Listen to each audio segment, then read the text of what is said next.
ನಿನ್ನನ್ನು ಹೊರಗಡೆ ಸುತ್ತಾಡಿಸ್ಕೊಂಡು ಬರ್ತೀನಿ ಬಾ ಕಣ್ಮಣಿ ಅಂತ ಹೇಳಿ ಮಗಳನ್ನು ಕರ್ಕೊಂಡು ಹೋಗ್ತಾನೆ ಮಹೇಶ್. ಅಪ್ಪನ ಪ್ರೀತಿ ತನಗೆ ಮತ್ತೆ ಸಿಕ್ತು ಅನ್ನೋ ಖುಷಿಯಲ್ಲಿ ಕಣ್ಮಣಿ ಚೆನ್ನಾಗಿ ಶೃಂಗಾರ ಮಾಡಿಕೊಂಡು ಹೊರಡ್ತಾಳೆ. ಮಹೇಶ್ ಮಗಳನ್ನು ದೆವ್ವ ಬಿಡಿಸೋ ಭೂತಯ್ಯನ ಮನೆಗೆ ಕರ್ಕೊಂಡು ಬರ್ತಾನೆ. ಹೊರಗೆ ಬೆಳಕಿದ್ರೂ ಭೂತಯ್ಯನ ಗುಡಿಸಲಲ್ಲಿ ಗಾಢ ಕತ್ತಲೆ ಇರುತ್ತೆ. 2 ದೀಪಗಳು ಮಂದವಾಗಿ ಉರಿಯುತ್ತಾ ಇದ್ವು. ಬಣ್ಣ ಬಣ್ಣದ ರಂಗೋಲಿಯ ಚಿತ್ರಗಳಿದ್ದವು. ಅಲ್ಲಿನ ಚಿತ್ರಗಳು ಭಯ ಹುಟ್ಟಿಸುವಂತೆ ಕಾಣಿಸ್ತಾ ಇದ್ವು.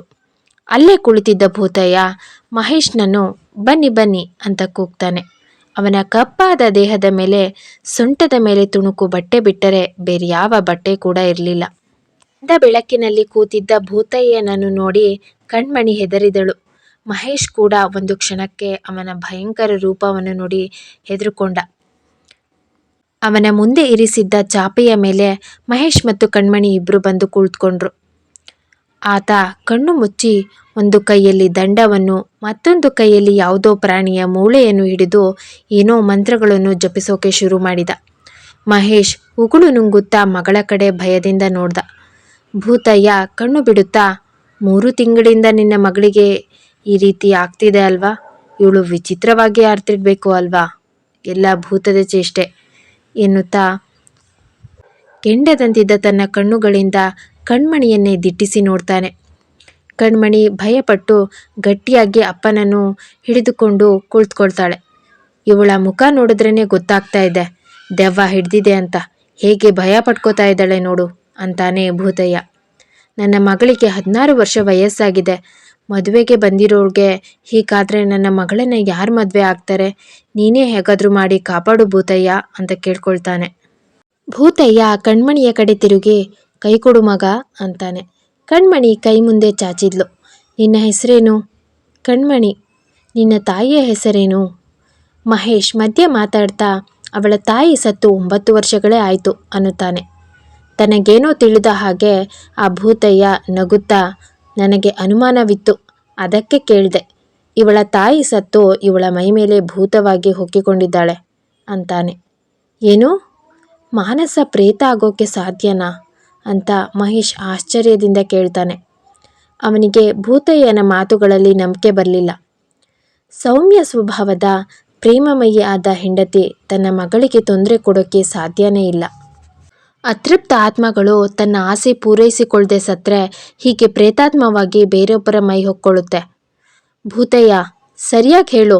ನನ್ನ ಹೆಂಡತಿ ತುಂಬ ಸೌಮ್ಯ ಸ್ವಭಾವದವಳು, ಪುಣ್ಯವಂತೆ ಅವಳು ಅಂತಾನೆ. ನಾನು ಸರಿಯಾಗೇ ಹೇಳ್ತಿದ್ದೀನಿ. ನಿನ್ನ ಹೆಂಡತಿಗೆ ಈ ಮಗಿನ ಮೇಲೆ ಸ್ಯಾನೆ ಪ್ರೀತಿ ಇತ್ತು ಅಲ್ವಾ? ಹೌದು ಅಂತಾನೆ ಮಹೇಶ್. ಮಗಿನ ಬಿಟ್ಟಿರೋಕ್ಕಾಗದೆ ಅವಳು ಇವಳ ಮೈ ಮೇಲೆ ಬಂದು ಸೇರ್ಕೊಂಡಿರ್ಬೋದು. ಹೌದಾ? ಹಾಗಾದರೆ ಮತ್ತೇನು ಮಾಡಬೇಕು ಕೇಳ್ತಾನೆ ಮಹೇಶ್. ಈ ಹುಡುಗಿನ ಅಮಾವಾಸ್ಯೆ ದಿನ ಕರ್ಕೊಂಡು ಬಾ. ಒಂದು ಕೋಳಿನ ಬಲಿ ಕೊಟ್ಟು ಇವಳಿಂದ ದೆವ್ವನ ಬಿಡಿಸ್ತೀನಿ ಎಂದು ಹಣವನ್ನು ಕಿತ್ತುಕೊಂಡು ಕಳಿಸ್ತಾನೆ. ಒಳಗೆ ಶಿಲಾ ಪ್ರತಿಮೆಯಂತೆ ಕುಳಿತಿದ್ದ ಕಣ್ಮಣಿ ಹೊರಗೆ ಬರ್ತಿದ್ದಂತೆ ನಿಟ್ಟುಸಿರು ಬಿಡುತ್ತಾ, ಅಪ್ಪ ಈಗ ಎಲ್ಲಿಗೆ ಹೋಗೋದು ಅಂತಾಳೆ. ಈಗ ಬಟ್ಟೆ ಅಂಗಡಿಗೆ ಕರ್ಕೊಂಡು ಹೋಗ್ತೀನಿ ಎಂದು ಮಗಳಿಗೆ ಇಷ್ಟವಾದ ಬಟ್ಟೆಗಳನ್ನು ಕೊಡಿಸಿ ಮನೆಗೆ ಹಿಂದಿರುಗ್ತಾನೆ. ಮನೆಯಲ್ಲಿ ರಾಣಿಯ ತಮ್ಮ ಶೇಖರ್ ಊರಿನಿಂದ ಅಕ್ಕನನ್ನು ನೋಡೋಕೆ ಬಂದಿರ್ತಾನೆ. ಅಕ್ಕ ತಮ್ಮ ಇಬ್ಬರು ಮಾತಾಡ್ತಾ ಕುಳಿತಿರ್ತಾರೆ. ಶೇಖರ್, ಚೆನ್ನಾಗಿದ್ದೀಯಾ? ಹಾಂ ಬಾವ, ಚೆನ್ನಾಗಿದ್ದೀನಿ. ಅಂತೂ ಸೈಕಾಲಜಿ ಮುಗಿಸ್ಬಿಟ್ಟೆ ನೀನು. ಹೌದು ಬಾವ, ತುಂಬ ಆಸಕ್ತಿಯನ್ನುಂಟು ಮಾಡೋ ಸಬ್ಜೆಕ್ಟ್ ಅದು. ಮನುಷ್ಯನ ಮನಸ್ಸಿನ ಆಳದಲ್ಲಿ ಇಳಿದು ತಿಳಿದುಕೊಳ್ಳಬಹುದಾದ ಅಂತ ಇರ್ತಾನೆ. ಅಂದ ಹಾಗೆ ಕಣ್ಮಣಿಯಲ್ಲಿ ಕಾಣಿಸ್ತಾ ಇಲ್ಲ, ನೀವೊಬ್ಬರೇ ಇರ್ತೀರಾ?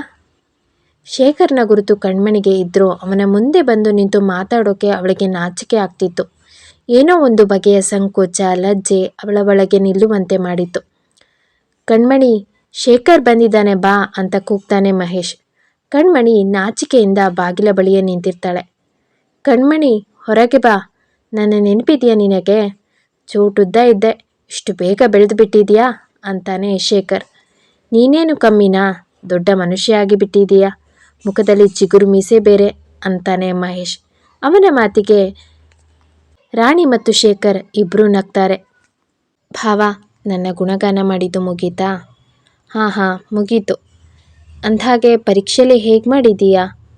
ತುಂಬ ಚೆನ್ನಾಗಿ ಬರೆದಿದ್ದೀನಿ ಭಾವ. ಫಸ್ಟ್ ಕ್ಲಾಸ್ ಬರ್ತೀನಿ ಅಂತಾನೆ. ಓಹೋ, ಮುಂದೆ ಡಾಕ್ಟರೇಟ್ ಡಿಗ್ರಿ ಪಡೆಯೋನು ನೀನು, ಆಮೇಲೆ ನಾವ್ಯಾರು ನಿನ್ನನ್ನು ಮಾತಾಡ್ಸೋಕೆ ಆಗಲ್ಲ ಅಲ್ವಾ ಅಂತಾನೆ ಮಹೇಶ್. ಹಾಗ್ಯಾಕೆ ಅಂತೀರಾ ಭಾವ, ಈ ಶೇಖರ್ ಯಾವತ್ತಿದ್ರೂ ಬದಲಾಗಲ್ಲ. ಅಷ್ಟರಲ್ಲಿ ಕಾವ್ಯ ಒಳಗಿನಿಂದ ಓಡಿ ಬಂದು, ಮಾಮ್ಮ ಊಟಕ್ಕೆ ಬರಬೇಕಂತೆ, ಅಮ್ಮ ಕರಿತಾ ಇದ್ದಾಳೆ ಅಂತ ಹೇಳ್ತಾಳೆ. ಊಟ ಮುಗಿದ ಮೇಲೆ ರಾಣಿಗೆ ಅಕ್ಕರೆಯ ತಮ್ಮನೊಂದಿಗೆ ಎಷ್ಟು ಮಾತಾಡಿದ್ರೂ ಸಾಕಾಗ್ತಾ ಇರಲಿಲ್ಲ.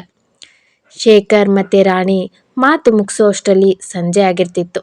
ಶೇಖರ್ ಸಂಜೆ ಮನೆಯಿಂದ ಹೊರಟ್ರೆ ಸುತ್ತಾಡಿಕೊಂಡು ಬರೋದು ರಾತ್ರಿ 9 ಗಂಟೆ ಆಗಿರ್ತಾ ಇತ್ತು. ಒಂದೊಂದು ಸಲ ಅಕ್ಕ ಮತ್ತು ಮಗಳನ್ನು ಆಚೆ ಸುತ್ತಾಡಿಕೊ ಬರೋಕ್ಕೆ ಕರ್ಕೊಂಡು ಹೋಗ್ತಾ ಇದ್ದ. ಕಣ್ಮಣಿ ವಯಸ್ಸಿನ ಹುಡುಗಿ ಆಗಿದ್ರಿಂದ ಅವಳನ್ನು ಕರೆಯೋಕೆ ಸಂಕೋಚ ಪಡ್ತಿದ್ದ. ಕಣ್ಮಣಿ ಸಹ ಶೇಖರ್ನ ಎದುರಿಗೆ ಹೆಚ್ಚು ಬರ್ತಾ ಇರಲಿಲ್ಲ. ಊಟ ಮಾಡಿ, ತಿಂಡಿ ತಿನ್ನಿ, ಸ್ನಾನ ಮಾಡಿ, ಈ 3 ಮಾತುಗಳಷ್ಟೇ ಅವಳು ಆಡ್ತಿದ್ಲು. ಶೇಖರ್ ಬಂದು 1 ವಾರವಾಗಿದ್ರೂ ಕಣ್ಮಣಿಯ ವಿಚಿತ್ರ ವರ್ತನೆಯನ್ನು ಅವನು ಗಮನಿಸಿರಲಿಲ್ಲ. ಹೆಚ್ಚಿನ ಸಮಯವನ್ನು ಅವನು ಹೊರಗೆ ಕಳೀತಾ ಇದ್ರಿಂದ ಇವಳ ಕಡೆ ಗಮನ ಕೊಡೋಕೆ ಅವನಿಂದ ಸಾಧ್ಯ ಆಗಿರಲಿಲ್ಲ. ಒಂದು ದಿನ ಅಡುಗೆ ಮನೆಯಲ್ಲಿ ರಾಣಿ ಮತ್ತು ಕಣ್ಮಣಿ ಇಬ್ಬರು ಜಗಳ ಆಡ್ತಿದ್ರು. ಇಬ್ಬರ ಮಧ್ಯೆ ತಾನು ತಲೆ ಹಾಕೋದು ಸರಿಯಲ್ಲ ಎಂದು ತಿಳಿದ ಶೇಖರ್ ಸುಮ್ಮನಾಗ್ತಾನೆ. ಕೆಲವು ಸಮಯದ ನಂತರ ಜಗಳ ನಿಲ್ಲುತ್ತೆ. ಮಲಗಿದ್ದ ಶೇಖರ್ಗೆ ಜೋರಾಗಿ ಅಳುವ ಶಬ್ದ ಕೇಳಿಸ್ತು. ತಟ್ಟನೆ ಎದ್ದು ಕುಳಿತ ಶೇಖರ್, ಅವನ ಎದೆ ಬಡಿತ ಜೋರಾಗಿತ್ತು. ಭಯದಿಂದ ಹೊದಿಕೆಯನ್ನು ಪಕ್ಕಕ್ಕೆ ಎಸೆದು ಶಬ್ದ ಬರ್ತಿದ್ದ ಕಡೆಗೆ ಓಡ್ದ. ಬಚ್ಚಲು ಮನೆಯಲ್ಲಿದ್ದ ಸೌದೆಯ ರಾಶಿಯ ಮೇಲೆ ಮಲಗಿದ್ದ ಬೆಕ್ಕನ್ನು ಸೌದೆಯಿಂದ ಜೋರಾಗಿ ಹೊಡಿತಾ ಇದ್ಲು ಕಣ್ಮಣಿ. ಶೇಖರ್ ಕಣ್ಮಣಿಯ ಬಳಿ ಹೋಗಿ, ಆ ಬೆಕ್ಕನ್ನ ಕೊಲ್ಬೇಡ, ಬಿಟ್ಬಿಡು ಕಣ್ಮಣಿ, ಯಾಕೆ ಹಾಗೆ ಹೊಡಿತಾ ಇದೀಯಾ ಅಂತ ಕೇಳ್ತಾನೆ. ಕಣ್ಮಣಿ ಅವನ ಮಾತಿಗೆ ಅಷ್ಟು ಲಕ್ಷ್ಯ ಕೊಡದೆ ಹೊಡೆಯೋದನ್ನು ಇನ್ನೂ ಜೋರು ಮಾಡ್ತಾಳೆ. ನಿಲ್ಲಿಸು ಕಣ್ಮಣಿ, ಯಾಕೆ ಆ ಬೆಕ್ಕಿಗೆ ಆ ರೀತಿ ಹಿಂಸೆ ಕೊಡ್ತಿದೀಯಾ? ಏನೋ ನನಗೆ ಮಿನಿಯನ್ನು ಕಂಡ್ರೆ ಆಗಲ್ಲ ಅಂತಾಳೆ. ನಿನಗೆ ಇಷ್ಟ ಇಲ್ಲದಿದ್ರೆ ಮನೆಯಿಂದ ಓಡಿಸ್ಬಿಡು. ಹಾಳಾದ ಬೆಕ್ಕು ಬೆನ್ನಿಂದೆ ಬಿದ್ದ ಭೂತದ ಹಾಗೆ ಬಂದು ಸೇರ್ಕೊಳ್ಳುತ್ತೆ ಅಂತಾಳೆ ಕಣ್ಮಣಿ. ಶೇಖರ್, ಆ ಹುಚ್ಚಿ ಹತ್ರ ನಿನಗೇನು ಮಾತೋ, ಬಂದುಬಿಡು ಎಂದು ಕೂಗಿ ತಮ್ಮನನ್ನು ಕರೀತಾಳೆ ರಾಣಿ. ಶೇಖರ್ ಕಣ್ಮಣಿಯ ಕೈಯನ್ನು ಗಟ್ಟಿಯಾಗಿ ಹಿಡಿದು ಬಲವಂತದಿಂದ ಹೊರಗೆ ಕರ್ಕೊಂಡು ಬರ್ತಾನೆ. ಅವಳ ಕ್ರೂರ ವರ್ತನೆಯನ್ನು ಕಂಡ ಶೇಖರ್ ಅಕ್ಕನ ಬಳಿ ಬಂದು, ಅಕ್ಕ, ಕಣ್ಮಣಿಗೆ ಏನಾಗಿದೆ ಕೇಳ್ತಾನೆ. ಅವಳಿಗೇನಾಗಿದೆ? ತಿಂದು ಕೊಬ್ಬು ಜಾಸ್ತಿಯಾಗಿದೆ. ಏನಾಗಿದೆ ಸರಿಯಾಗಿ ಹೇಳಕ್ಕ ಎಂದು ಬಲವಂತದಿಂದ ಕೇಳ್ತಾನೆ. ಕೆಲವು ಸಲ ಆ ಬೆಕ್ಕನ್ನು ಸಾಯೋ ಹಾಗೆ ಹೊಡಿತಾಳೆ. ಬೇರೆಯವರ ಮನೆಗೆ ಹೋಗಿ ಊಟ ಮಾಡ್ಕೊಂಡು ಬರ್ತಾಳೆ. ಸ್ಕೂಲ್ನಲ್ಲಿ ಅವಳು ಎಲ್ರಿಗೂ ಹೊಡೆಯೋಕೆ ಶುರು ಮಾಡಿದಾಳೆ. ಅವಳನ್ನು ಹುಚ್ಚಿ ಅಂತಲೂ ಕರೀತಾರೆ. ದುಡ್ಡು ಕದಿಯೋ ಚಟ ಬೇರೆ ಇದೆ ಅವಳಿಗೆ ಅಂತ ಆಗಿದ್ದೆಲ್ಲವನ್ನು ಹೇಳ್ತಾಳೆ. ಮತ್ತೆ ಇವರಿಗಂತೂ ಮಗಳ ಬಗ್ಗೆನೇ ಯೋಚನೆ ಆಗ್ಬಿಟ್ಟಿದೆ. ಹಾಗೆ ಯೋಚಿಸಿ ಮುದುಕರಂತೆ ಕಾಣಿಸ್ತಾರೆ ನೋಡು. ಇವಳು ಇದೇ ಥರ ಆಡ್ತಿದ್ರೆ ಇವಳನ್ನ ಯಾರು ಮದುವೆ ಆಗ್ತಾರೆ ಅನ್ನೋದೇ ಅವರ ಯೋಚನೆ. ಅಕ್ಕ, ಈಗ ಅವಳು ಸ್ಕೂಲಿಗೆ ಹೋಗ್ತಾ ಇಲ್ವಾ ಕೇಳ್ತಾನೆ ಶೇಖರ್. ಇಲ್ಲ, SSLCಗೆ ಹೋಗ್ತಾ ಇದ್ಲು.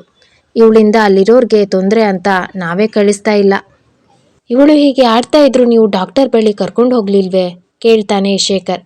ಡಾಕ್ಟರ್ ಹತ್ರ ಕರ್ಕೊಂಡು ಹೋಗುವಂಥ ಸಮಸ್ಯೆ ಇವಳಿಗೇನೂ ಇಲ್ಲ. ಅವರಪ್ಪ ಏನು ಸುಮ್ಮನೆ ಇದ್ದಾರೆ ಅಂದ್ಕೊಂಡಿದ್ಯಾ? ಮೊದಲು ಹುಡುಗ ಬುದ್ಧಿ, ಅದಕ್ಕೆ ಹೀಗೆ ಆಡ್ತಾಳೆ ಅಂತ ನಾವು ಅಂದ್ಕೊಂಡಿದ್ವಿ. ಮೊನ್ನೆ ಅಷ್ಟೇ ಇವಳನ್ನ ಭೂತಯ್ಯನ ಹತ್ರ ಕರ್ಕೊಂಡು ಹೋಗಿದ್ರು ಅಂತಾಳೆ ರಾಣಿ. ಭೂತಯ್ಯನ? ಯಾರವರು ಕೇಳ್ತಾನೆ ಶೇಖರ್. ಮೈ ಮೇಲೆ ಎಂಥ ಕೆಟ್ಟ ಶಕ್ತಿ ಹೋಗಿದ್ರೂ ಕ್ಷಣದಲ್ಲೇ ಬಿಡಿಸ್ಬಿಡ್ತಾನೆ. ಪಕ್ಕದ ಬೀದಿ ಸುಧಾ ಅವರ ಮಗಳಿಗೂ ಹೀಗೆ ಆಗಿತ್ತಂತೆ. ಇದ್ದಕ್ಕಿದ್ದಂತೆ ಬೆಂಕಿ ಹತ್ಕೊಂಡಿತ್ತಂತೆ, ಊಟ ಮಾಡ್ತಿರ್ಲಿಲ್ವಂತೆ ಅಂತ ಕತೆ ಹೇಳ್ತಾ ಇರುವಾಗ ಮಧ್ಯದಲ್ಲೇ ಶೇಖರ್ ಇದರ ಬಗ್ಗೆ ಆಸಕ್ತಿಯನ್ನು ತೋರಿಸ್ದೆ ಮಾತಾಡ್ತಾನೆ. ಭಾವನಿಗೂ ಇದರಲ್ಲಿ ನಂಬಿಕೆ ಇದೆಯಾ ಅಕ್ಕ? ನಿನ್ನ ಭಾವ ಇರಲಿ, ನೀನೇ ಆ ಭೂತಯ್ಯ ಮಾಡೋ ಜಾದೂನ ನೋಡಿದ್ರೆ ನಂಬಿಡ್ತೀಯ. ಅಮಾವಾಸ್ಯೆ ದಿನ ಕಣ್ಮಣಿಯನ್ನು ಕರ್ಕೊಂಡು ಹೋಗಬೇಕು. ನನಗಂತೂ ಇವಳ ಕಳ್ಳಾಟವನ್ನು ನೋಡಿ ಸಾಕಾಗಿದೆ. ಕೆಲವೊಂದು ಸಲ ಚೆನ್ನಾಗೇ ಇರ್ತಾಳೆ, ಮತ್ತೆ ಹುಚ್ಚಿ ಥರ ಆಡ್ತಿರ್ತಾಳೆ ಅಂತಾಳೆ ರಾಣಿ. ಸರಿ ಅಕ್ಕ ಎಂದು ಶೇಖರ್ ಎದ್ದು ಆಚೆ ಬರ್ತಾನೆ. ಹೊರಗೆ ಬಂದು ನೋಡಿದ್ರೆ ಕಣ್ಮಣಿ ರಾಣಿಯ ರವಿಕೆಯನ್ನು ಕತ್ತರಿಯಿಂದ ತುಂಡರಿಸ್ತಾ ಇರ್ತಾಳೆ. ಅವಳ ಬಳಿ ಬಂದು ಶೇಖರ್, ಕಣ್ಮಣಿ ಮೇಲೆ ಹೇಳು, ಜಿಮ್ಮಿ ಮತ್ತು ಮಿನಿಯನ್ನು ನೋಡ್ಕೊಂಡು ಬರೋಣ ಅಂತಾನೆ. ಜಿಮ್ಮಿ ಕಾಂಪೌಂಡ್ ಒಳಗಿರುತ್ತೆ ಮತ್ತು ಮಿನಿ ಅನ್ನುತ್ತಾ ಹಾಂ ನಡೀರಿ ಬರ್ತೀನಿ ಅಂತ ಎದ್ದು ಬರ್ತಾಳೆ. ಬೆಕ್ಕು ಸುಸ್ತಾಗಿ ಒಂದು ಮೂಲೆಯಲ್ಲಿ ಕುಳಿತಿರುತ್ತೆ. ಮಿನಿ ಎಂದು ಕೂಗಿದ್ಲು ಕಣ್ಮಣಿ. ಹೆದರಿ ಹಿಂದೆ ಸರಿಯುತ್ತೆ. ನಾನು ಕರೆದ್ರೆ ಬರ್ದೇ ಇರೋಷ್ಟು ಸೊಕ್ಕ ನಿನಗೆ ಎಂದು ದಪ್ಪ ಕಲ್ಲನ್ನು ಎತ್ಕೊಳ್ತಾಳೆ. ಏನು ಮಾಡ್ತಿದ್ಯಾ ಕಣ್ಮಣಿ? ನಾನೀಗ ಬೆಕ್ಕಿಗೆ ಹೊಡಿಬೇಕು. ಪಾಪ ಅದಕ್ಕೆ ಏಟಾಗಲ್ವಾ ಅಂತ ಕೇಳ್ತಾನೆ ಶೇಖರ್. ಅದಕ್ಕೆ ನೋವಾಗಲಿ ಅಂತಾನೆ ನಾನು ಹೊಡೆಯೋದು. ಅದಕ್ಕೆ ನೋವಾದರೆ ನನಗೇನೋ ಒಂಥರ ಖುಷಿ ಸಿಗುತ್ತೆ. ನೀನು ಹೊಡೆಯೋ ಕಲ್ಲು ಬೆಕ್ಕಿಗೆ ಬೀಳದೆ ಪುನಃ ನಿನ್ನ ತಲೆಗೆ ತಗಲಿದ್ರೆ? ಹೌದಾ, ಅದು ಹೇಗೆ? ಮಗುವಿನಂತೆ ಕೇಳಿದ್ಲು ಕಣ್ಮಣಿ. ಕೆಲವೊಂದು ಸಲ ನಾವು ಕೆಟ್ಟದನ್ನು ಬಯಸಿದ್ರೆ ಅದು ನಮಗೆ ಕೆಟ್ಟಕ್ಕಾಗುತ್ತೆ.